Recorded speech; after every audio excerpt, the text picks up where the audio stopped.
Good morning, YouTube. Warbles on a lot here. Just about to run this morning's broadcast of the final episode of Hot Mess. However, right here, right now, we're looking at about 4 degrees Celsius outside on the veranda, with fog in the valley and the promise of rain. Whereas if you look carefully there, you can maybe see the hot air.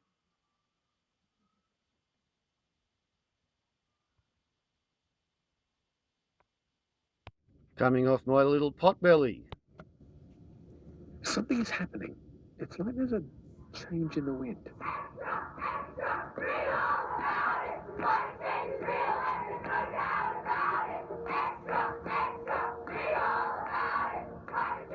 In our second letter to our clients, we said we don't believe any investing in thermal coal is a good investment, so we are not investing in thermal coal. This last particular bushfire season, I think that has really been a turning point. It was very easy for the layperson to understand how that bushfire season was connected with climate change and rising temperatures. Despite our own limitations, 30 years of obfuscation and spin, the huge influence of fossil fuel industries, and more than a decade of political paralysis, it's like we're waking up. Hello, I'm Richard Adey. This is Hot Mess, the series that's been looking at why we've done so little about climate change. In this episode, some of what we're starting to do, because there are reasons for hope. Technological change, the finance sector waking up to it, the power of people deciding that this is important. It makes you wonder if we're in a moment. Possibly. Jennifer Brooks, the director of the market research firm Ipsos. So I think that around and after the GFC, we saw concern around climate change dropping off, and we saw that concern around the environment slipping away, and definitely the environment seemed to slip down the agenda of governments across the world. But that doesn't mean it will happen again this time. Perhaps when we get to the other side of the COVID-19 issue, we might have some examples of ecosystems doing well where human interaction has dialed back. And perhaps some of those stories, good stories about the environment, those impressive images, could perhaps instill a bit of optimism amongst people in terms of our ability to address climate change.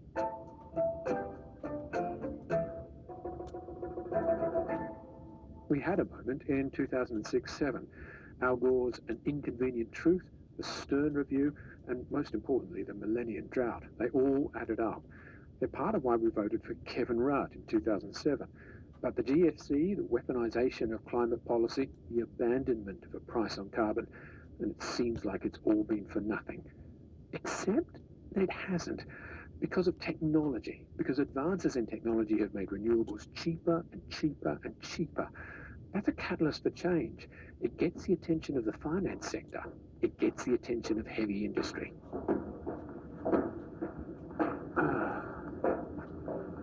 Please take that. Thank you for that. Hi. Belinda, how are you going? Good, nice to meet you. Great to be able to put a face to the name. Yes, likewise. This must be Richard. G'day, how you going? Yeah, not too bad, Nice to Richard. meet you. Thanks for having us. I'm in Waratah, part of Newcastle, at the steel-making firm Molycop. My guide is Brett Allen. Molycop here in Newcastle operates an electric arc furnace, which is that big hood outside of our window here. We melt scrap steel in that electric arc furnace, turn it into molten steel, that we then further process into two main products: railway wheels for the rail industry here in Australia, and also grinding media, which perhaps for your listeners is better described as steel balls. What do you do with the steel balls?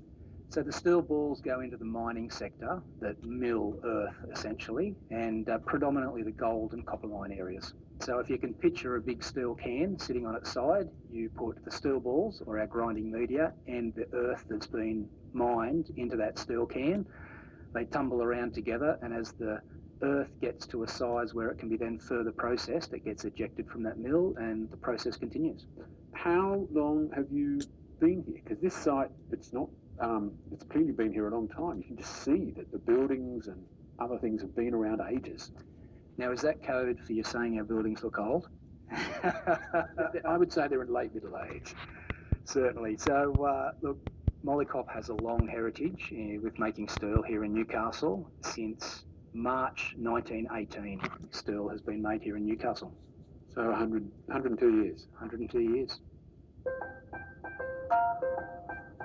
You can't say something like that without me wanting to go and see it. So what are we about to go and see, Brett? We're just about to go into the grinding media manufacturing facility. So it's about as heavy manufacturing as you're going to get here on the east coast of Australia, and it's quite noisy. So the flow of material, we have our scrap aisle down the southern end of the plant. It goes through the arc furnace, through the caster. We then roll that cast billet through this bar mill, and then the bar mill creates the feed for the grinding media plant. Now, we're going to walk up the top. We're going to have a look at some glowing balls coming off the production line. So point to wherever you'd like to take a photo of, and we'll do the thumbs up, thumbs down type business.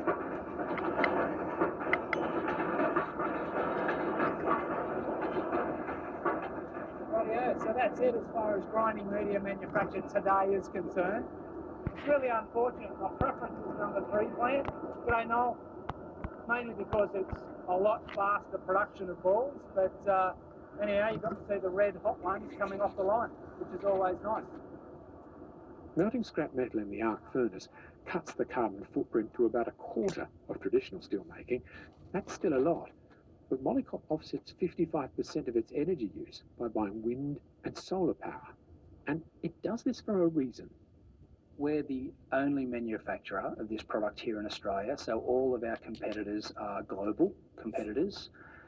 And whilst we consider our product and service delivery to be world-class, we feel this is another competitive advantage over those international manufacturers. So what I mean by that is, we spoke earlier about the fact that an electric arc furnace, by nature of melting scrap steel, has a lower carbon footprint to a traditional steel making operation.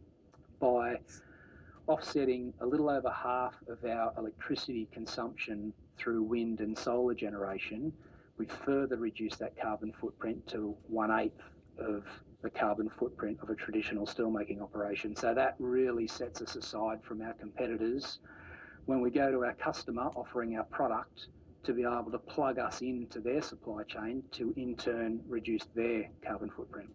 So the heaviest industry on the East Coast, that's what Brett said, lots of energy, and it makes financial sense to use renewables. You couldn't say that 10 years ago. You're going to see a lot more of it. I'm Richard Adey, this is Hot Mess, and in this episode we're looking at how, despite everything that's held us back so far, we're starting to do something about climate change. The wind and solar plants that help power Molycop, they're only possible if they're financed.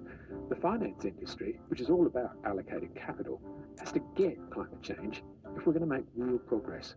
And there are signs that this is happening. The penny has been in the air for about 20, 30 years now. The slow building recognition of, well, hang on a minute, this is not just an environmental impact. This is actually going to be really profound in terms of the way it impacts our global economy and companies and business all over the place. Emma Hurd is the chief executive of the Investor Group on Climate Change. The penny has really dropped in the last 10 years. And what we tend to see is that whether it's banks, whether it's insurers, whether it's investors, now, whether it's financial regulators, is that there's this really ratcheting up recognition that we need to be doing a lot more faster to change the way our capital markets respond to climate change at every level. So yeah, it's been building for a long time, but I really think the last 5 to 10 years has been where the issue has really come home for the finance sector. Of course, the sector isn't one thing, and different parts of it have taken action at different times. Insurance was the first to get going. Mark Laplastrier from IAG.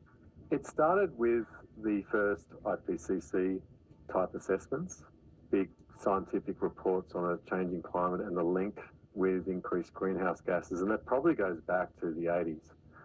I believe the big reinsurers, global reinsurers like Swiss Re, Munich Re, really started to latch onto this through the 90s.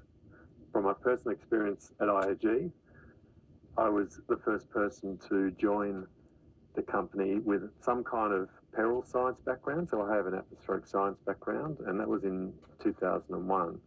And the first piece of work they put me on was reviewing climate change science. What's the status of it? What does that mean to our business? So IAG has been involved for a couple of decades, but I really think it's the last decade or so that it's really sort of connected with us in how it's actually going to change going forward.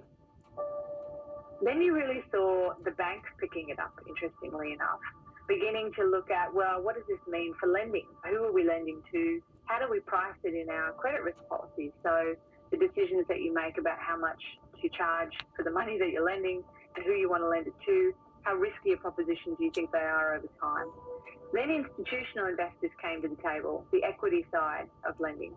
Institutional investors, for example, in Australia being big super funds, are long-term investors who own large pieces of kit, who really began thinking, well, hang on a minute, if someone's putting their super with me today and I have to give it back to them when they retire in 35 years, I really need to be thinking about climate change as a financial impact. And you saw the institutional investor community, the super funds, really picking it up and kind of running with it quite hard. And then after a number of years, you began to see the financial regulators saying, well, this is a whole of economy systemic risk. So this has the potential to impact every industry sector continuously over time, and it's a risk that is ratcheting up. Emma, what are the decisions here? Is it putting your money in or taking your money out? It's about investment and it's about divestment, but it's also about active stewardship. And this is, how do we get the companies that are operating and existing today to decarbonise? So we can't just switch off the economy we've got. We have to actually get the economy we've got to reduce emissions. So in between investing in whole new climate solutions and technologies, or not investing in carbon intensive or high risk technologies and industries, there's the bulk of the economy, which is everything we do every day. So it is about the allocation of capital, but it's also about all of the points in between as how we manage the capital that we've already allocated as well. The other thing that's happening is that climate change is pushing the insurance industry, and the insurance industry is pushing everyone else. Premiums just reflect the background risk. And so if the risk goes out, the premiums will go up. It's as simple as that. There's no magic to it. So this is where we have to sort of look at what are our options going forward. Of course, we want to try and reduce the amount of climate change that's going to happen, but we will have a certain amount of that already built in, and we have to look at what are our options in the built environment in particular. In the middle of January, on the other side of the world, this guy said something momentous. We did make a statement that coal is not a good investment now, but the most important thing is through that transparency, our job is to provide better risk analytics, better risk-adjusted returns with a sustainability. But your letter effectively suggests that long-term fossil fuels will not be a good investment. We believe in most cases fossil fuels will not be a good investment. This is Larry Fink, founder and chief executive of BlackRock, the world's biggest money manager, with $7 trillion in assets. The reason that the BlackRock announcement is so significant is just because they are so big. Like, they're one of the biggest funds in the world, if not the biggest fund in the world. You know, there isn't a company in the world that doesn't have some exposure to BlackRock in some way. So for them to be making that announcement is hugely significant in terms of the implications for global capital markets. It definitely got everybody to sit up in a major way.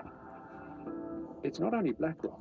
In Japan, the world's largest private financier of coal, Mizuho, recently announced the end of financing for new coal-fired power projects. In April, global bank Citi said it would stop providing any financial services to new thermal coal mines or expansion of existing ones. The same with coal-fired power. Soon after, the massive global insurer Allianz said it would not invest in coal or insure it. The list is growing. Finance is vital, but it's not enough. The wider business community needs to get on board too. Jennifer Westacott from the Business Council says that they are. I am optimistic because I think, first of all, businesses are already doing a huge amount here. You know, they're changing their business practices, they're driving new technologies. The second is I think the community wants change. I think the community wants action here. And I think there is a sense in the community we have to sort of start to get a sense of direction and how we get there. And thirdly, I'm optimistic because there is tremendous opportunity here. To get to that net zero target, we're going to require some very big investments, and we need to send that signal around the world that we want those investments to come to Australia, whether it's in hydrogen, pumped hydro, batteries, different ways of feeding cattle to reduce methane emissions. We need to say Australia is the destination for that investment, and that's going to create new jobs, different jobs, regional jobs, new industries, make us a stronger economy. The idea is to get to net zero by 2050. That doesn't mean we're not emitting any carbon. It means that when you add what we are emitting to what we're managing to capture and hold, you get zero. So let's talk about what needs to change. I can see a tiny patch of blue sky, but it's mostly grey. Anna Scarbeck's the Chief Executive of Climate Works Australia. Her organisation's just spent 2 years putting together a report on how we can decarbonise our economy. The 5 key sectors we study are buildings, transport, industry, agriculture and electricity. And it's not changes to the sectors themselves. So residential and commercial buildings can still look like they look now. Industry sectors we assume stay as they are. Transport similarly, we still travel by car and train and boat and plane. But what we find is it's the equipment that powers that travel or buildings or industrial manufacturing. That's where the investment needs to be to upgrade that equipment so that it uses the versions that no longer produce emissions. And what our research found is that in the last 5 years, there's been really positive progress in the technology's ability to do that. And so now we can in fact leapfrog to a zero emissions alternative for most technologies in most sectors. Not all, particularly in industry and agriculture, but in all sectors there are now zero emissions technologies that can be substituted for the ones that are already in place. We need to halve our emissions this decade and halve them again in the next. Then in the 2040s, we could get to net zero. That's really hard. But Climate Works has come up with what it calls 4 pillars of decarbonisation. The first is in fact energy savings. It's about eliminating energy waste in the first place. And technology allows us to do that. We already know that, for example, buildings can use half the energy per square metre that they used to use, just using technologies that are already available. When we look at industry, that includes circular economy principles. So do we need to manufacture something in the first place, or can we reuse or recycle materials? The second tenet is electricity. We know we have access to abundant zero emissions electricity in Australia through renewables and worldwide. So shifting to zero emissions electricity enables then electrification of other sectors, particularly transport and other parts of industry that are using diesel, oil and gas. And the fourth pillar is non-energy emissions. And this includes sequestration, so the need to capture or absorb emissions such as methane that are produced in agriculture and in some industrial processes. And there are other parts of industry, cement and others, where there are emissions produced from the process of manufacture itself. So there we look at material substitution, what could replace that in the components of cement, for example, and capturing residual emissions. It all seems a bit distant when you think about what's going on right now. Look, I'm sure that there are many people sitting at home today, and many of them sitting at home because they haven't got work and they are in terrible anxiety. And if you said to them, are you really worried about climate change? They would probably say, I'm worried about my job, I don't have it, I'm worried that I'm going to keep it. But this issue won't go away because of this terrible crisis we're in. And it's important that as we think about the economic recovery, we think about making sure that as part of that economic recovery, the transition we have to make in our energy mix, our energy consumption, our energy supply, our use of renewables, our investment in new technologies is front and centre in that debate. The response to this pandemic will involve deployment of large volumes of money. Governments, banks, companies will be looking for how to stimulate the economy on the other side of this pandemic. And stimulus packages often look for what's called shovel-ready investments. And what our research shows is that all the solutions in all the sectors that we've studied require exactly that. So in a weird kind of way, there's an alignment of addressing the climate crisis at the same time as the pandemic crisis.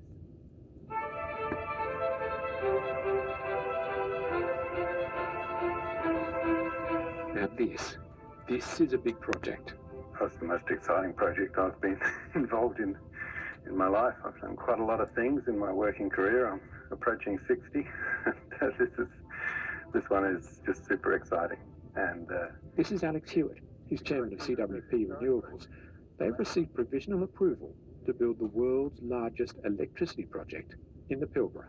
The headline number, when fully constructed, the project will be 26 gigawatts, 16 of wind and 10 of solar. Now, that probably doesn't mean a lot to the listeners, but typically, to give it some comparison, the Snowy Mountains hydro is 4 gigawatts. A large coal power station can be 2. The largest current power project in the world is the Three Gorges Dam in China, that's 22, and we'll be bigger than that. And that will generate around about 100 terawatt hours per annum.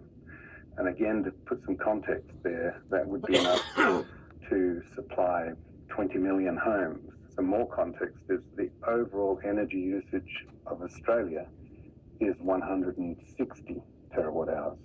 So this is 100. It's very, very large. A key part of the plan is hydrogen. We're going to use the electricity to make hydrogen, which then is an energy source which can go into all sorts of end uses, from cars and trucks and hydrogen fuel cells to industry, agriculture, heating, generation, shipping fuels. There's many different vectors which we can go to. At the moment, the country that has the most vision and is leading the world in its transition to what they call a hydrogen economy is Japan. So we're engaging with Japanese companies and Japanese partners to partner on the project, and we will be sending the ships with hydrogen or hydrogen molecular carriers up to Japan probably in the first instance. There will be other markets, of course, right across Asia, but because Japan is kind of leading the way at the moment, that's where we see the first exports going to. There's a lot going on with hydrogen, actually. Western Australia and Queensland are serious about it, and the federal government announced a national strategy in November 2019. In May, it launched a $300 million Advancing Hydrogen Fund, which is all about developing hydrogen as a new industry. It allows production using gas or coal, as well as renewables. Alex Hewitt's project is cleaner. It will only use renewables. Australia, of course, is blessed with huge amounts of wind and solar, and we have large tracts of land where you can accommodate these very large renewable energy projects. So this project, for example, is around 80 kilometres square. It's 6,500 square kilometres. You can't find a project like that in Europe, certainly not in Japan. So we are blessed with the land and the resources. So there will be more. There will be many more. And as the cost of renewables continues to come down, the cost of electrolysis comes down, we will see more and more viable projects. And they are coming. Perth-based company Infinite Blue Energy is planning a large hydrogen facility powered by renewables at Dongra, north of Perth. It's also just proposed a huge $3.5 billion project in the Hunter Valley to deliver a zero-emissions baseload supply of electricity to New South Wales. Very early days, but it could be a big deal. This is Hot Mess. I'm Richard Adey. In the first 3 episodes, we looked at why we've done so little about climate change.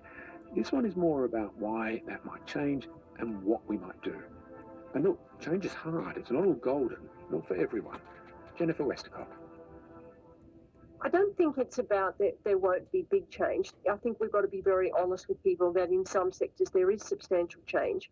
The challenge is how do we manage this over this period up to 2050 to give people a sense of confidence that we're going to get new opportunities, new jobs, that we manage existing industries really carefully, that we're honest with people, and that we get those three objectives right.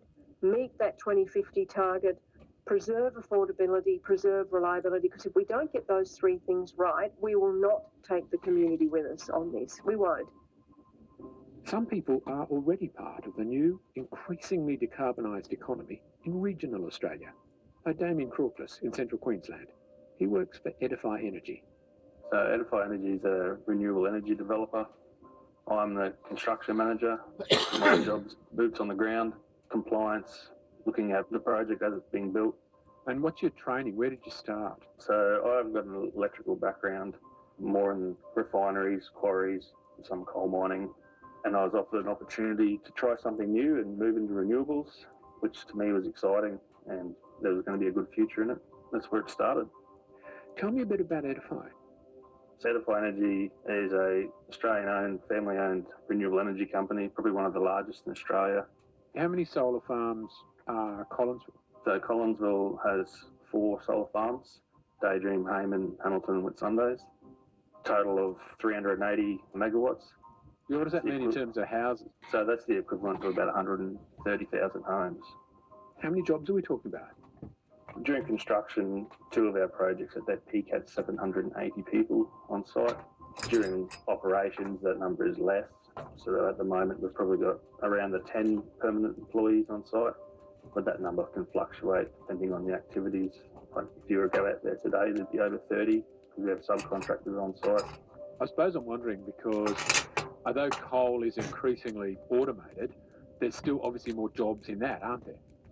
Probably more direct jobs there, but there's direct jobs on the ground, but they've also got their engineers, their control rooms, asset management teams that are also add to that number. Damien's in Townsville most of the time, part of the week in Collinsville. It's a reasonably small town. It's probably not what it was back in the day where the coal was booming. I think Collinsville really enjoyed the sugar hit of the construction of the solar farms. You know, the pubs are busy, motels are full. You know, some coffee shops even opened to service a number of people in the town. But yeah, generally its population, I think, goes up and down depending on what's happening in the region. So what do you think about, because I know there's this idea around at the moment to establish another coal-fired power station in the region. How's that idea going down? My opinion or the town's opinion? Well, let's get both. I think the town would welcome any employment, any job opportunities. But I think it goes against what most people are trying to do now. People are trying to be greener. A lot of people are looking for a greener energy source. And by building a new coal-fired power station, it feels like it'd be taking a step backwards.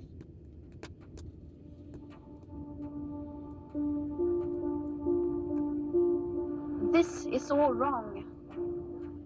I shouldn't be up here. I should be back in school on the other side of the ocean. Yet, you all come to us young people for hope. How dare you? It's less than 2 years since Greta Thunberg started her school strike for climate. That was in August in 2018. Just her and a sign outside the Swedish Parliament. 3 months later, it was a movement with strikes around the world. Jean Hinchliffe organised the Sydney one. A friend of mine actually sent me a link to the newly formed School Strike for Climate Australia website and was saying, like, Jean, you're going to love this. Isn't this so cool? And I thought it was just amazing. I thought it was this incredible concept which will be completely transformative if it's done correctly. So I was looking through the website to figure out when the Sydney event would be, and I saw then that there was only an event in Melbourne, and if there's going to be a Sydney event, I'm going to have to put my hand up to help make it happen. So I sent an email through saying something along the lines of like, hey, I think this is really cool. I'd love to help out if you guys need any volunteers, you know, like try and make it come together. And the next day they responded and be like, oh, awesome, would love to help you make this happen. And it was then I realized, like, oh my gosh, I'm the one making this happen. Like, this is my project now to an extent. You were in year 9. In year 9, I'd have just let that go. That's what my my mum wanted me to do. She, in that Let It Go, she was saying, like, oh, are you sure they can't get some adults to do it? Or, like, are you sure you have to be the one to do it? And I was like, that's completely against the point of it. I think that actually a lot of 16-year-olds, or at the time I was a 14-year-old, totally have the ability to do it. I don't think I'm special in that means. It's just that I feel like I'm someone that always likes to commit to things, and if I have an idea, I'm going to make it happen. And for some reason, I just sort of thought to myself, you know, I can make this happen. I can do this. Jean's the first to admit that she had a lot of help, some from an unexpected source. Kids should go to school. That's what we're committed to. We don't support the idea of kids not going to school to participate in things that can be dealt with outside of school. As soon as that happened, the amount of media we were receiving and sort of the interest around it suddenly spiked, and we became really big news, and we sort of hit the mainstream at that point, and it turned from this little event where if we were doing really well, we might expect 500 people, or insanely well, maybe 1,000, to 5,000 in Sydney with 15,000 nationally. It just sort of exploded, and from there we were like, oh my gosh, like, what's even happening? It was crazy. The power of our movement comes from taking sustained action and growing our size and power every day from now on. The real power of the movement is that young people have a moral clarity that most of the rest of us have grown out of, and their fear and their hope is much bigger than our fear and our hope. And they're reminding us of that. They're talking about climate change to us in the car. They're asking questions over dinner. The strikes aren't just media events. They're around at your place.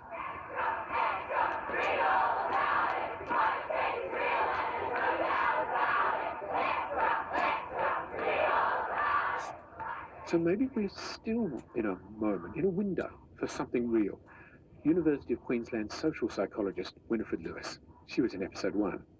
I think we're in a window of change. Part of the, frustration that we see is that things are much worse than we thought. They're getting worse. But the good news about that is it does seem to be confirming our credibility as scientists. So that's one factor, is that the predictions are coming true. But the other one is that the movement is really spreading into the areas that are needed to create bipartisan change. And that bipartisan change will happen. There's no doubt in my mind. It's already happened in Europe. It's happening in even North America. Some people say more than Australia, which is hard to believe. But the point is, it's happening all over the world. There's a window of change now. And what we're seeing in the school strikes, with the activism spreading to new actors, is just one sign of how people are mobilizing. And even young Liberals of New South Wales, I believe, recently released a call to the Liberal Party to take more climate action. So the young people within the parties are pushing for that transformation. And we have powerful voices from farmers and from regional Australia looking for action, concrete action now. So never have we seen a better opportunity to come together. To get change, Winifred says, one of the key groups of people you need to hear from are those who identify as conservative and environmentalist, like Jerry Taylor. Look, I've spent most of my life being skeptical about climate change. When I worked at the Cato Institute, I was responsible for climate policy there, amongst other things, and I was in the business of making the case on programs like this and on college campuses and in newspapers and on television, on Fox News, in magazines like the National Review, about why climate action was unwarranted and why climate change would likely be a modest and not particularly cataclysmic event. But I changed my mind over the course of time, and so I now find myself arguing against my old self. Jerry's old self was pretty good at doing his thing. Now, it's true that renewable energy of the sorts that Barack Obama likes to discuss, wind, solar, geothermal, genetically modified gerbils on treadmills, that sort of thing. But over time, he became convinced that the Cato Institute line, which is sort of what you hear from the Institute of Public Affairs over here, was misleading.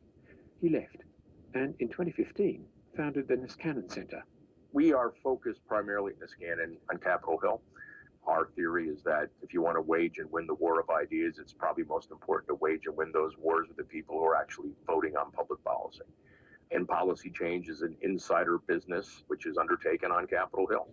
So we spend a lot of our time talking to members directly, to their senior staff, to committee staff, and to other policy stakeholders who have an influence with them.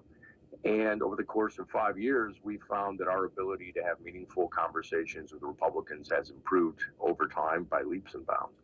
And that behind closed doors, most Republicans sound fairly reasonable about this. They may not always sound that reasonable in public, but in private, they can see climate change is real, that it's non-trivial, that it's driven by industrial emissions, at least to some meaningful degree, and that imposes risks that we have to address, and we can't continue to pretend they don't. Jerry has paid a price for doing all this. Yeah, I pretty much lost every libertarian friend I had. Maybe not every last one of them, but most of them. Yeah, seriously, you can be an apostate, an ideological apostate, on a whole number of fronts and still maintain relationships and friendships in the libertarian world, but not on climate change. That is that crosses a red line. And so, yeah, there are, the number of people on the libertarian or political right who used to count as friends who now consider me the blackest of evil is pretty much off the charts. Young voters today, even in the Republican Party, are, for the most part, climate realists who want to see climate action. And I think you can explain why a lot of Republicans are reconsidering their opposition to climate action. Some of it is genuine, but some of it is just looking, with cold, calculating eyes for what the electorate's going to be looking like in 5 or 10 years. And if Republicans cannot compete in the suburbs with well-educated voters, they're not going to be able to win national elections anymore. I wonder if it's the same over here. This is Aaron. He's 22 and he lives next door. Is climate change contentious for people your age? I don't think it is at all. We just see it as a plain fact. Everyone I know my age, we all just see it's a thing that's happening, and we accept that and we want to try and change it, I think. So no differences based on where you live or whether you're... I don't think so. Obviously, people who are in communities where they're going to be affected by change, obviously they would have a little bit more resistance than other people. But going to the city every day for university, all my friends come from all different areas, and all of them agrees on the same thing, that it's a fact, it's happening. Aaron's not negative about the future, not at all. I'm optimistic. I think we can make a change. We have so much space for solar panels. We could be investing in this rather than investing in dying industries such as coal. We could be putting our money towards that. We could be employing young people who have just finished school to become electricians to build these big plants rather than these big solar plants, rather than trying to encourage them into a dying industry that we keep subsidizing. Do you think that it will affect how young people vote? Yes, I do. I don't want to say too much, but most of the young people I know, once again, all don't vote for a particular party that have shown they're not interested in any change.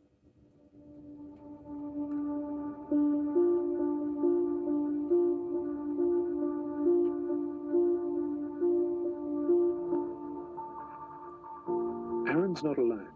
His generation is pretty much of one mind on climate change. They get it, they're worried, but they're still optimistic we can do enough to sort it out. And we know how to do that. Technology already makes it possible, and it's just going to get cheaper.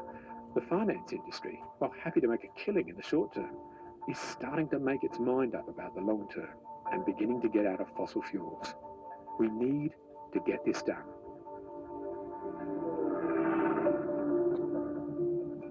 Hot Mess is produced by Belinda Summer. Thanks to Sabrina Lipovich for archive, Joel Werner and Sophie Townsend for help with the script. Our sound engineer is Russell Stapleton. I'm Richard Adey.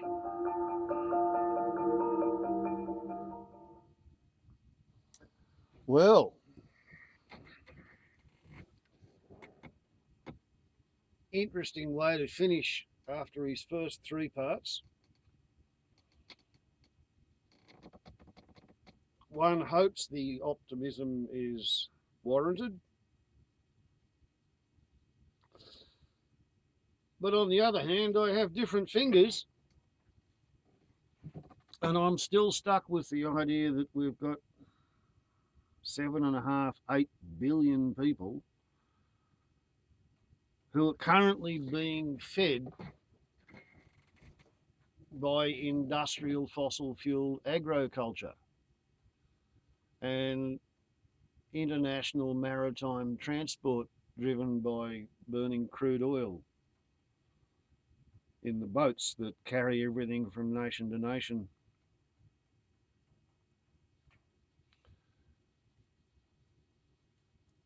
I unplugged from the grid 40 years ago, well, 35.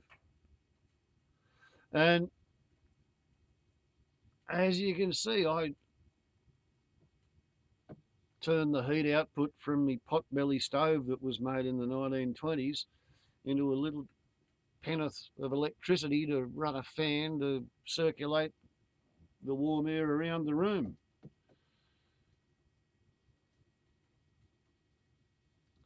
But I don't see that being able to feed the cities of the world. I don't see where the natural world, the ecology of the biosphere, can come up with the energy to feed and maintain the population that we have today unless we keep using this magical stored fossil energy by burning dinosaurs and dinosaur juice. So there's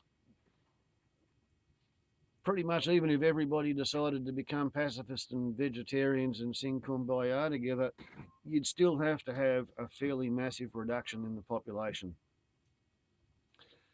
And as they've been talking about, there's this political impasse where,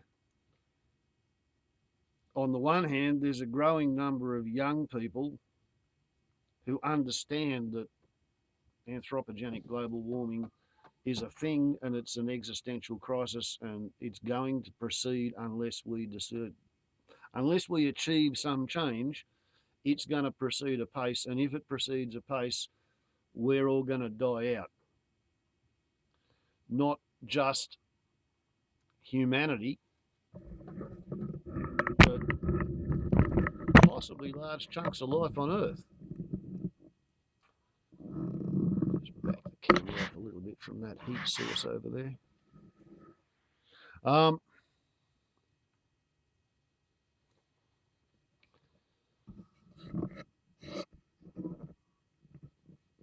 don't know whether it's going to be possible.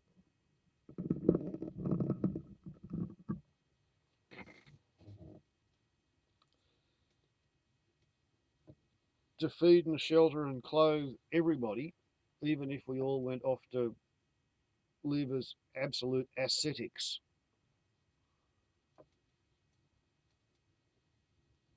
My feeling is that everybody's going to want to at least cling on to their lights, their electric stoves, their microwaves, their washing machines, their vacuum cleaners. They're probably going to want to hang on to their air conditioners, their flat screen TV in every room in the house, their clothes dryers. They're going to want to hang on to all of those white goods conveniences. And that all requires heaps of electricity, and the heaps of electricity requires, well, aluminium wires, copper wires, iron. Like, the whole thing it's an industrial accomplishment, and it's an interlocking industrial accomplishment. It's not called the global vile age for nothing, because it goes everywhere. And while the whole thing's up and running with all its internal interconnectedness, with when there was passenger airlines flying all over the world, under the floor there was a freight space, and a certain amount of stuff could be rapidly moved all around the planet. So it was okay to live in Tasmania and make your living operating a machine that required spare parts that come from one little factory in the middle of China or in the middle of Texas or in the middle of Belarus, for that matter, it didn't really matter because you could rely on the interconnectivity of the global viral age. Now that all of a sudden nobody wants tourists because tourists are going to basically function like zombies, you're going to have to lock them up in a motel for 2 weeks, otherwise they might sneeze on you and kill you. I can't see the airline tourist industry getting back up and running too soon. The cruise shipping companies are claiming that there's bunches of people who are desperate to book themselves a cruise on a Petri dish and go out and float around the ocean getting drunk, eating Viagra and taking potluck. How many of them are going to be sick when they arrive back at port? But I don't know whether that's just the old story of the empty vessel making the most noise, which is a lot of what happens in advertising. Is the people who are the most desperate do the most advertising. Businesses which are secure don't need to advertise because they've got plenty of trade, so they just quietly get on with it. The people who are always on the edge of going broke are the ones who buy most of the ads. And apparently advertising as an industry has just about died in the arse because all the people who are not operating have stopped advertising. So, yeah, that interconnectivity is not there anymore. The merchant shipping, that's all still happening. To what degree merchant seamen are being struck down by COVID-19 while they're out on the ocean, I don't really know. I haven't heard too much about that. But pretty soon there's going to be a lot of stuff that'll start failing in operational use for want of spare parts that come from the other side of the world, and there's now massive delays in getting that required spare part, so the whole machine just sits idle, probably still costing money because it's been leased or hire purchased. That's the other problem with all of these big super duper clever industrial machines. They cost so much that they have to be kept in fairly constant operation. That's why the airlines are up shit creek. The cost of running a jet continues on whether it sits on the runway or whether you fly it around in the sky. And speaking of sitting on the runway, if you've got a complicated system that's designed for continual use and you don't use it, seals and lubricants can harden. And you can find that when you go to use them after a time of non-operation, they don't work. And if because the aeroplane hasn't been working, it's been sitting there, you haven't been having the maintenance staff come to work because they're all been locked down because of the COVID-19 scare, you can get into situations like what seems to have happened in Pakistan the other day, where they had an aeroplane that would normally have 250 or so people on it. They only had 90 people on the whole aeroplane, including the crew, for social distancing reasons, to have lots of empty seats. They arrived at their destination, and while they were on approach, they got an undercarriage is not down warning, ding, ding, ding, and they decided to go around. So there we point the finger at shithouse maintenance because nobody was actually going to work. And the aeroplane sitting on the ground unused for a couple of months, and the seals and the grease in the undercarriage retraction mechanisms all drying out and becoming stiff. So for whatever reason, some little interlock didn't move where it was supposed to move, and the undercarriage wouldn't come down. So these fellas decided to do a go around, but on their go around, they actually dragged the back end of their engine pods along the runway. Maybe they didn't realise that they had no undercarriage under the engines when they hit the ground. For whatever reason, they then attempted to climb up and fly around and land again the next time. But when you tear the arse end off your jet engine, you pull the generators off. And when you pull the generators off, the ram air turbines deploy, and then whatever else damage you've done to the back end of the engine means that then you run out of thrust from both engines, as jet engines are not built to be sandpapered on the bitumen. So instead of accepting the fact that their undercarriage had failed and taking a belly landing the first time on a big, flat, bare, open, empty aerodrome, they tried out the best glide performance of a 737 while going through bricks and concrete and glass and steel and tarmacadam and all the people who lived in a city suburb. And you could say that, that's an effect of the COVID-19 lockdown, is their undercarriage didn't work. And then they got sort of, I guess they'd already established sufficient of a descent rate that they were committed to hitting that runway no matter what. But they tried to fly after dragging their jet engines on the ground. What idiots.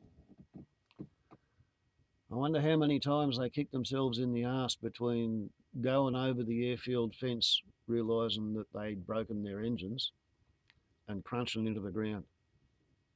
You'd nearly wear your kneecaps out kicking yourself in the arse, thinking about what a bad decision that was, wouldn't you?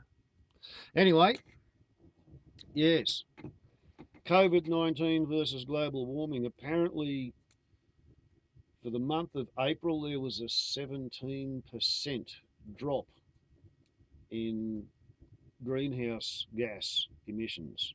Now, whether that was one segment of the economy, whether it was just road transport, but I heard road transport was a lot larger of a drop-off than that, so the 17% might be right across the board.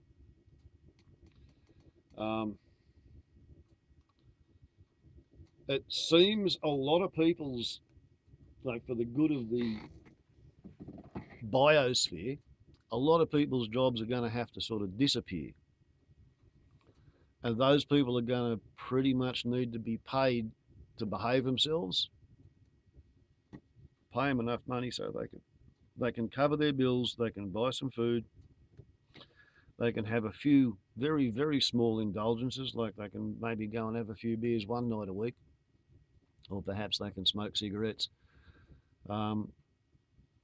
But they won't be able to live as if it matters to the planet which horse runs the slowest, going in a circle and travelling nowhere on a Saturday afternoon. You know, like that's one kind of inverted commas industry, close inverted commas, that's probably not going to survive.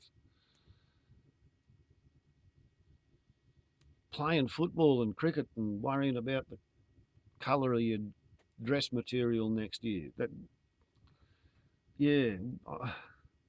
I think humanity is going to be absolutely flat out trying to simply feed, shelter and clothe itself regardless of worrying about the colours. I think we're probably going to become a rare species once again. I mean, 10,000 years ago, we were coming out of the Ice Age. The Göbekli Tepeans had done their thing and created their first little desert, and the diaspora had spread north, south, east and west from Göbekli Tepe. And you know, people, some of them were getting into farming. That idea was spreading into Europe, coming from Göbekli Tepe, where they invented the first hybrid grains. Humanity at that point in time, and all our domestic livestock and pets, was about 0.5% of the vertebrate biomass on the land. I don't know what, if you added in all the whales and the orcans, whales and the dolphins in the ocean, it would be even smaller. But just the land animal biomass, humanity, and we're only talking things with a backbone, we're not talking insects here. Humanity was about 0.5%. And pretty sure about 5,000 years ago, we were maybe 1.5%. Humanity, our domestic livestock and our pets. And now we're about 98.5% of the animals with a backbone on the land surface of the planet is humans and our livestock and our pets.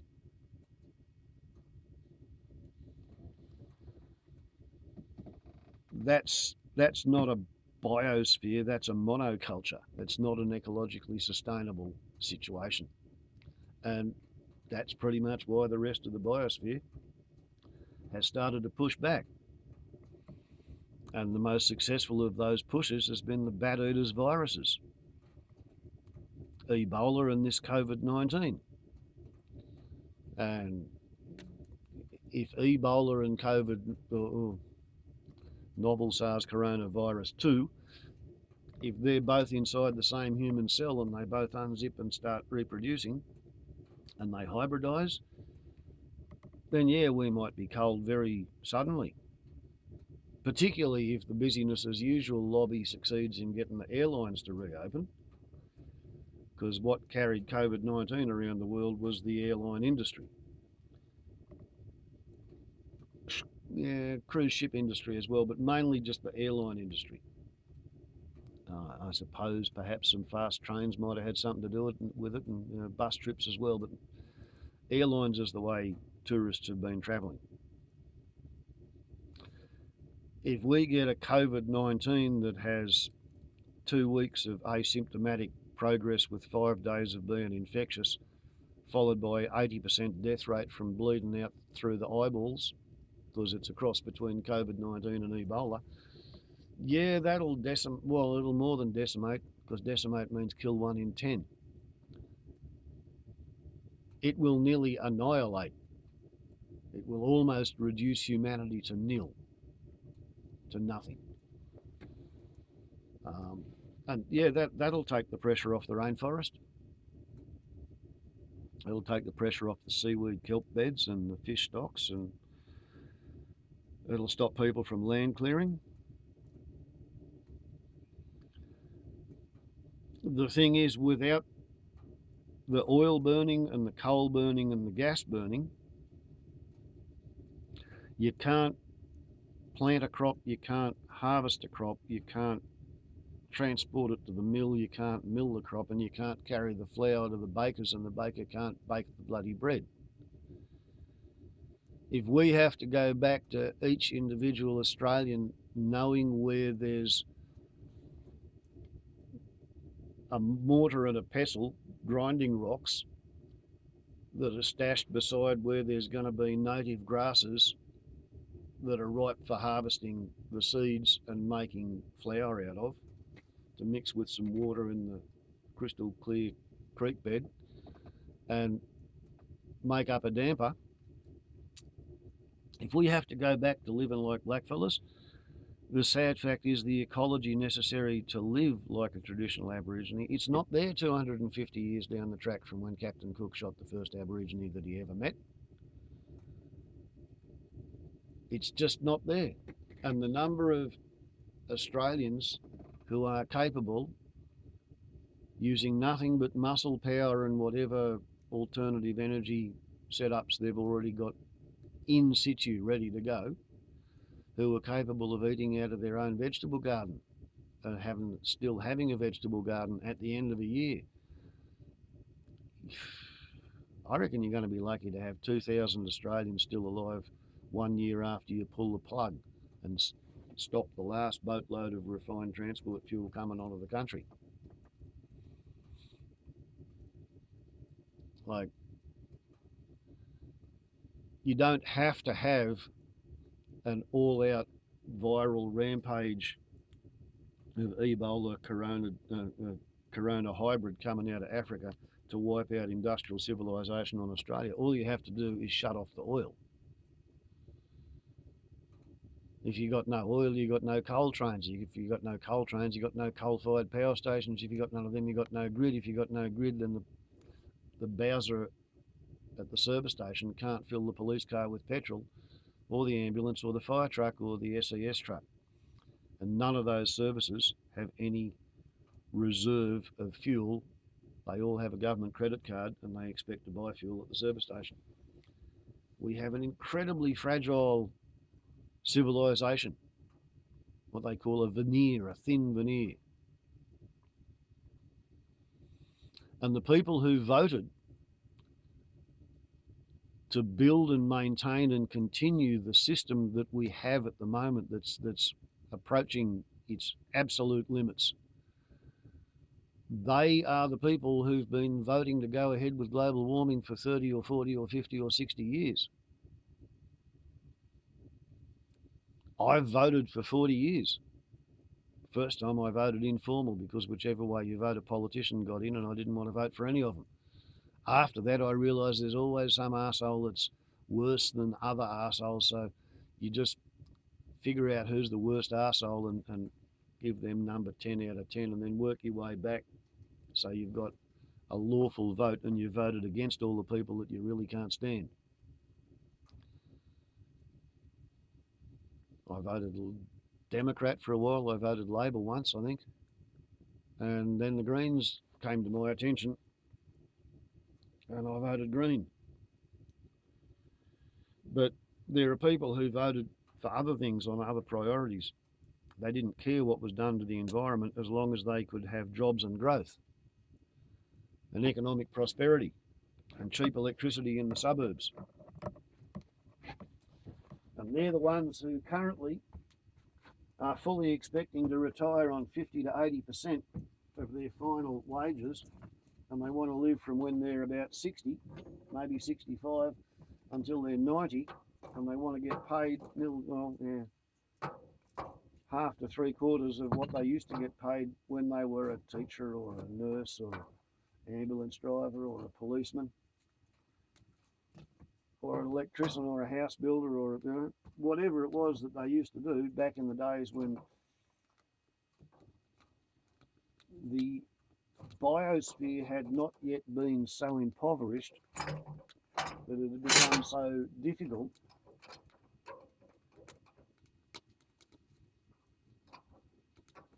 to make money out of burning a barrel of oil, because that's where the economy's at the moment.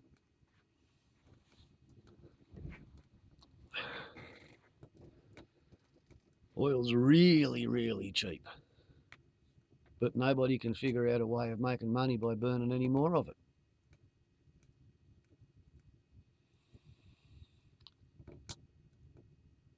Therefore, there's bugger all demand. So presumably, a lot of the machinery and equipment in the oil drilling and supply industry is going to be in similar sorts of condition to the machinery in the airline industry. So there might be an expectable rash of mechanical failures when they start trying to ramp their production back up too. If they get a chance to ramp their production back up, if demand somehow magically reappears, in spite of the fact that most of the people who would be counted on to create consumer demand on the planet have currently been sitting at home doing nothing and chewing away their savings for a couple of months. A lot of them have been given a deferral on their loan repayments or their rent. All that means is that when they go back to work, they are expected to make up the payments they have not made during the lockdown.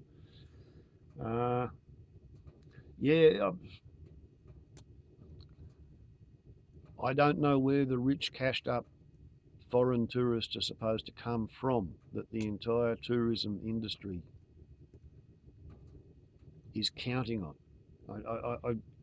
They just seem to have this cargo cult mentality that they have a tourist trap, it costs them a lot of money, they're very good at operating it, it used to be wonderfully profitable in the past, and if they just shine it up and open it for business, then magically the tourists will start to come again. I don't know whether they're right. I suspect they're not right. In a sense, I suppose I would lay money on it because I haven't ever invested anything in the tourist industry, apart from borrowing money to print books of poetry and sticking the books in tourist gift shops.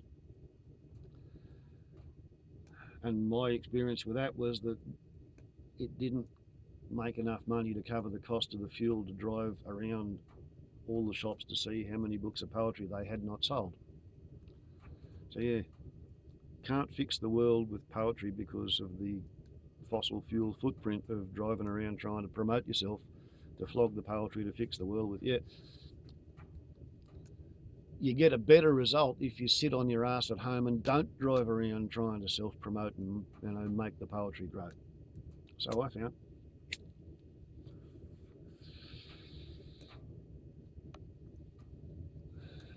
It's one of the ways I got my fuel burn down from 2,000 litres a year to 1,000.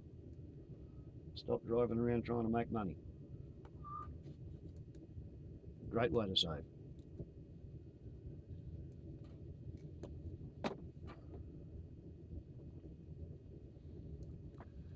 It's difficult to know what to say as a 59-year-old to the teenagers. Hard enough knowing what to say to my kids. They're 29 and 30.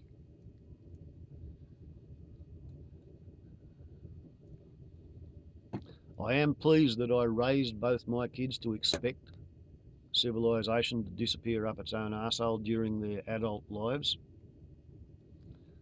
The joke, which is only a joke because it's not a joke, is that Mad Max is going to show up one day in a sail-assisted pedal tricycle, and he'll be bearing the alternator out of his now useless V8 turbocharged Interceptor, and he'll want my son to turn his old alternator into a windmill and I'll get to carve the rotor. But yeah, I've raised my kids to expect civilization to disappear. And okay, had to put up with 10 or 15 years of the daughter in particular treating me as if I was more than a little bit crazy. But, you know, eventually, finally, she's come to see that, yeah, it might be a bloody long time before she can collect on her airline tickets to Europe. Because, yeah, if Australia hadn't shut down our borders, stopped our citizens from leaving, she was planning on flying to Europe just at the start of the lockdowns. So, hopefully, my kids are going to have a slight advantage over the other kids who've been raised to think that it would be onward and upward forever because, you know, the economy always grows and the stock market index always rises. I feel like I've done the right thing by preparing my kids for the, I'd say the probability, they would have seen it as the possibility, that the economy will fall apart for one reason or another, because you can't continue to grow the economy because we've only got one planet. And it's not possible to conduct any economic activity without chewing holes in the environment. And there is no more available in the environment. We've pretty much used everything.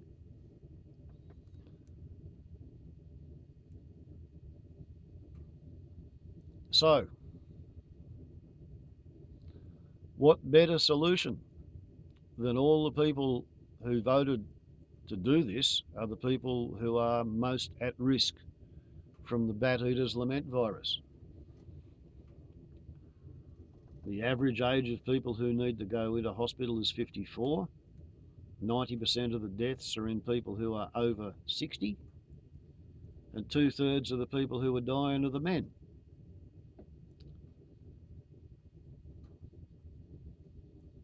There's just as many old, unwell, overweight, poor people in the Western countries as there are old, overweight, unwell, rich people. Because the way Western civilization works is fast food, cheap, empty calories. There's a lot of obesity going around at all ends of the economic scale. I confess, I look at what's in people's shopping trolleys when I'm doing the weekly grocery shop in the supermarket. And you can see why some people are the size and the weight and the shape that they are, just by seeing what they buy and what they eat. Yeah, so it'll be interesting next time Greta Thunberg addresses the United Nations General Assembly, because a whole lot of the people who dismissed her out of hand because what she was saying was going against everything they'd ever thought and done and invested in, I think there won't be quite so many of them around, because they'll all be conscripted to the daisy pushing brigade by the bat eaters lament virus,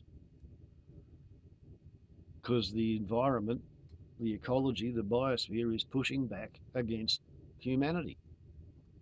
Everything else that's alive on the planet has had a gutful of deforestation and irrigation and salination and overfishing and overharvesting and clear felling and pollution, habitat destruction, mass species extinction, shitting in the sky, setting the whole planet on track for, I don't know, 5, 6, 7 bloody degrees of warming, whatever we're going to get, because we've crossed the methane class rate tipping point 20 bloody years ago. Like, it's going to be a shit of a ride for everybody in the biosphere, not just humans.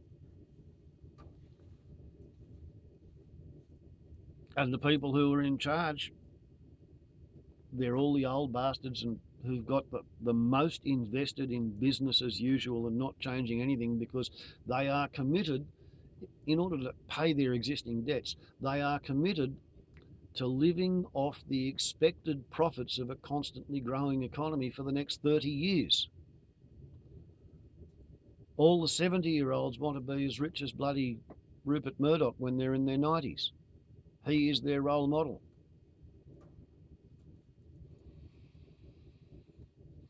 Yeah, I can see why the bats and their commensal viruses have decided to take us out. It's the sort of thing that my lecturers predicted in about 1980 to 83 when I was being lectured on virology and epidemiology as a student nurse. They said what'll wipe out humanity, if it's not a military operated Third World War, will be a new virus, a droplet aerosol infective virus that doesn't kill everybody straight away. It'll be fairly mild in some people, but it'll kill a bunch.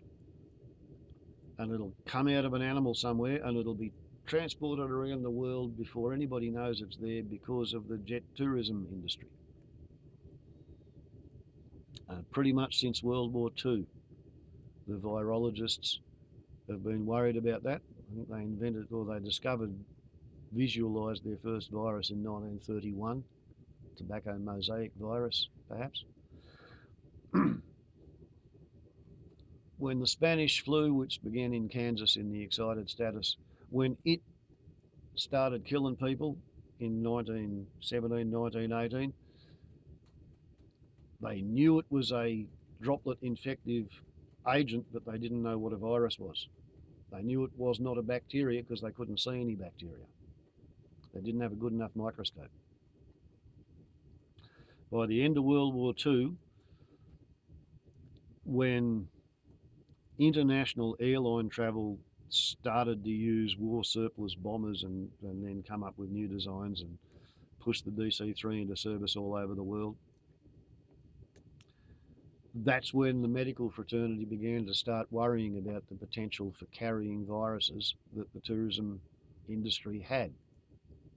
By 1980, yeah, it was a recognised subject of study for student nurses as the next pandemic. It'll turn up on a bloody airline. And of course, we've been operated by the bean counters, the economists, the accountants, the busyness administrators. And because we haven't had a pandemic for a very long time, they decided the likelihood of having one in the future is almost nothing. Whereas to an epidemiologist or a virologist, the fact that we haven't had one for a long time means that we're pretty much ripe to have one very, very soon. So the politicians were being steered by the economists and the accountants. So yeah, in the excited status, they actually got rid of their, this is a White House Committee on International Pandemics. Yeah, Trumpy's administration closed that down. Still got the Centre for Disease Control. They tried to cut its funding, didn't quite succeed in that. But the bean counters decided we didn't need to have any preparations or even any people who were paid to think about what to do if a pandemic struck humanity.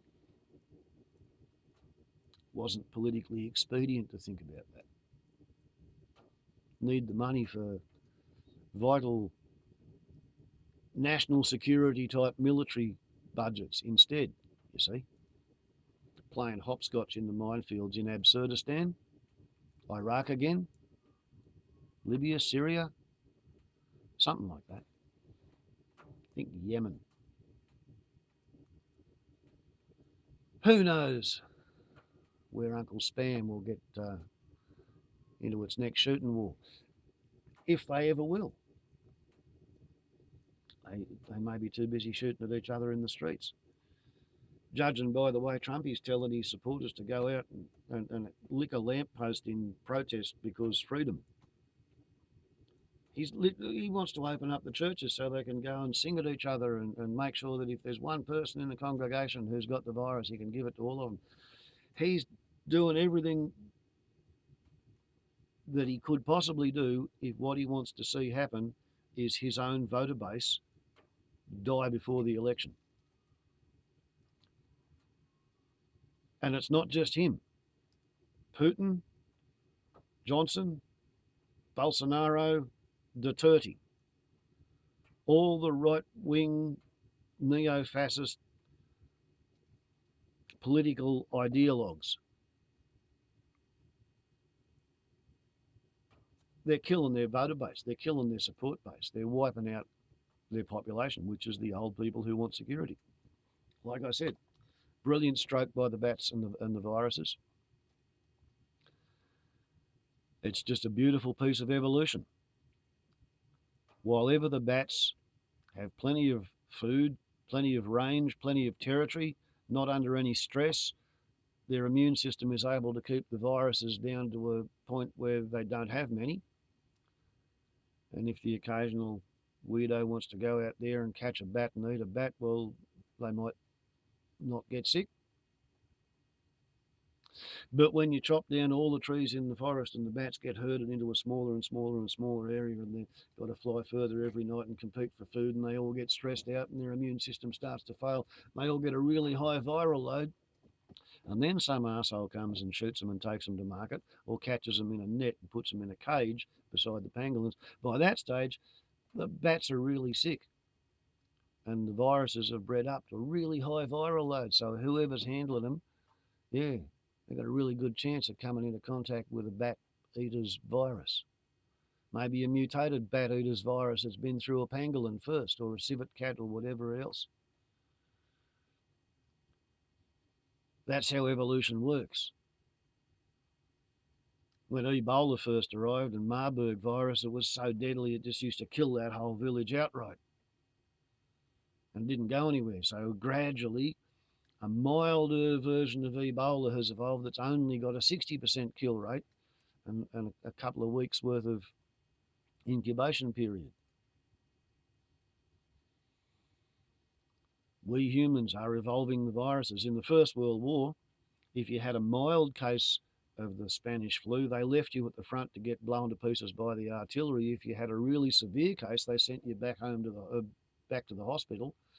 And that's how the severe versions of the Spanish flu were line bred by the military, by sending the severe cases home. So more of them survived because they got better nursing. Yeah, we've been pushing and shoving against the bats until finally a virus has evolved that's really good at spreading and it's really good at killing old farts, fat farts, sick farts. The people who voted to go full steam ahead with anthropogenic global warming because that would make the economy grow. And they oppose all forms of alternative energy because they've got shares in the coal industry. They oppose any kind of emissions regulations or limitations or restrictions because they want to have cheap electricity to run the advertising signs in the businesses that they own shares in. Yep. Yep, I can see how the Gaia hypothesis, the creator of the universe, the collective conscious awareness of all the life on every planet in the life zone, around every star you can see in the sky at night, I can see how it makes perfect sense for the Chinese Wuhan horseshoe bat eaters lament virus to behave as it does. It's Darwin's theory, it's evolutionary pressures, it's epigenetics.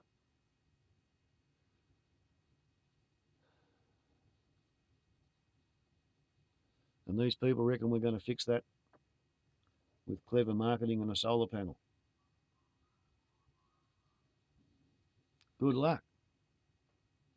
Good luck. I'd be practicing me digging stick and cultivating the wild native parsnips and reading up on how to be a hunter-gatherer in a post-industrial dysfunctional society.